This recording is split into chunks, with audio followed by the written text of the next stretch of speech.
سب سے پہلے باب المدینہ آئے تو امیر علیہ سنت کی ابھی تک زیارت نہیں کی تھی اس وقت، حالانکہ اس سے پہلے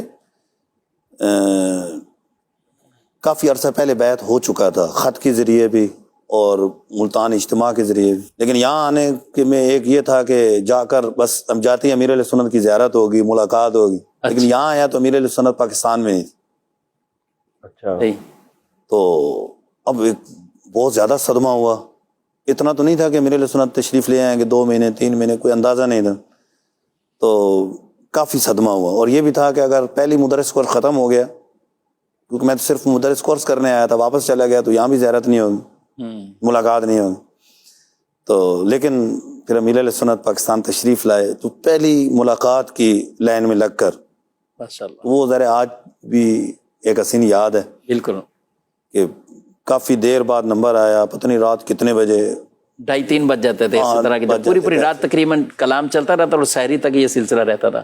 اچھا ملاقات ہوئی تو ابتدائی امیر علیہ سنت سے تعارف ہو گیا، پھر نام سے یاد فرماتے تھے. ایک مرتبہ بیٹھے تھے مختلف، عموماً امیر علیہ سنت جہاں تشریف فرما ہوتے تھے تو ہم فضان مدینہ ہی ہوتے تھے، جا کے بیٹھ جاتے تھے. کچھ مدینہ کے لیے آئے تو ہم ساتھ جا کے بیٹھ گئے، اور دیگر میرے ساتھ اور بھی ہوتے تھے، یعنی جا کے بیٹھ گئے. امیر علیہ سنت کے گھر تقریباً روزانہ ہی چلے جانا تو حاضری دینا. ماشاءاللہ. اچھا اب وہاں بیٹھتے تھے تو ایک مرتبہ کچھ سوال کیا امیر علیہ سنت نے، کچھ اشعار پڑھے جاتے ان کو کیا کہیں گے. تو کوئی نہیں بولا، میں نے پیچھے بیٹھا تھا، میں نے ہاتھ کھڑا کیا تو امیر علیہ سنت فرمایا ہاں ہاشم بھائی.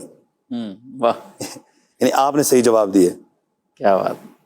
تو اس کی خوشی ابھی بھی دل میں محسوس ہوتی ہے. واہ. ایک مرتبہ امیر علیہ سنت خود تھال رکھتے تھے کھانے کے سامنے، تو جو ہلکے بنے ہوتے تھے امیر علیہ سنت کے آستانے پہ حاضری ہوتی تھی تو سب کو کھانا خود پیش فرماتے تھے. تو کھانے کا تھال سامنے رکھا تو نام دیتے تھے کچھ نہ کچھ. یہ ہر ہلکے کا ایک نام ہوتا تھا، کچھ خوشخبری. اس میں بیٹھا ہوا تھا تو مجھے یہی تھال یوں پکڑاتی کہ حشمت مدینہ. اچھا، واہ کیا بات. وہ بھی یاد رہ گیا. واہ. ہاں سے ہے حشمت، لیکن وہ نام کی مناسبت سے جی حشمت مدینہ کہہ کر امیر علیہ سنت تھال رکھ دی. واہ. یہ بھی حسین یاد ہے. میں درجہ رابعہ خامسہ میں تھا، یعنی 4 یا 5ویں درجے میں تھا. مفتی فاروق صاحب رحمۃ اللہ علیہ اس وقت حیات تھے، وہ بھی تشریف فرما ہوتے تھے. امیر علیہ سنت اس وقت بھی بڑا جو ہے نا، وہ جو پڑھنے والے طلباء ہوتے تھے یا علماء کرام جو فارغ ہوتے تھے، ہم تو طالب علم تھے اس وقت. تو رمضان کا مہینہ تھا تو مفتی فاروق صاحب رحمۃ اللہ تعالی علیہ بھی بیٹھے ہوئے تھے، میں بھی برابر میں کرسی میں، مجھے بھی امیر علیہ سنت نے کہا بیٹھ جاؤ یہاں پر. تو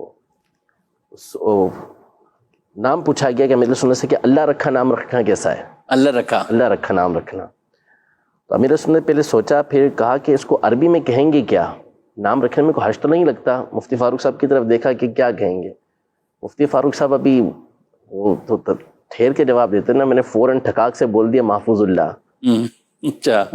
اب اس طالب علمی کا دور تھا، میں نے بول دیا محفوظ اللہ. بولیں گے اللہ کا محفوظ رکھا ہوا، رکھا کا مطلب بھی یہی بنے گا اور محفوظ کا مطلب بھی یہ بنے گا. تو میں نے دیکھتے رہے تھوڑی دیر تک، تو صحیح رہے جواب کہ مفتی فاروق صاحب نے تائید کی، پڑھ گئی وہ بھی بالکل خاص پڑھ گئی آپ پر نا. ہاں تو اس وقت بھی الحمدللہ جانے کی سعادت ملتی تھی اور بڑی امیر علیہ سنت کی طرف سے حوصلہ افزائی ہوتی تھی. اس کے بعد کافی پھر پیچھے مکتب تھا، وہاں میں گیا پیچھے ساتھ امیر علیہ سنت کے، تو بڑی حوصلہ افزائی فرمائی اور کئی کلمات فرمائے جو دل میں آج تک اس کی مٹھاس الحمدللہ موجود ہے. اور پھر اسی نے ایک آگے بڑھایا اور پھر یہ مدنی مذاکرے کا سلسلہ شروع ہوا. تو ایک یہاں پر الحمدللہ حاضری کی سعادت حاصل ہوتی رہی ہے. مجھے بھی حوصلہ افزائی کے حوالے سے یاد آ گیا، ایک مرتبہ کسی کو کوئی مسئلہ بیان کیا تنظیمی طور پہ، تو امیر علیہ سنت تک پہنچا میرا جواب. تو میرے استاد صاحب امیر علیہ سنت کی بارگاہ میں تھے، تو اس وقت مجھے استاد صاحب کا فون آیا کہ آپ کو امیر علیہ سنت یاد فرما رہے ہیں. ارے میں اس وقت طالب علم بھی تھا اور یہ امیر علیہ سنت یاد فرما رہے ہیں. میں فوراً پہنچا تو امیر علیہ سنت نے بڑی حوصلہ افزائی فرمائی کہ آپ نے جواب دیا، ماشاءاللہ اچھا جواب دیا اور اچھا ذہن ہے. اس طرح کافی حوصلہ افزائی فرمائی.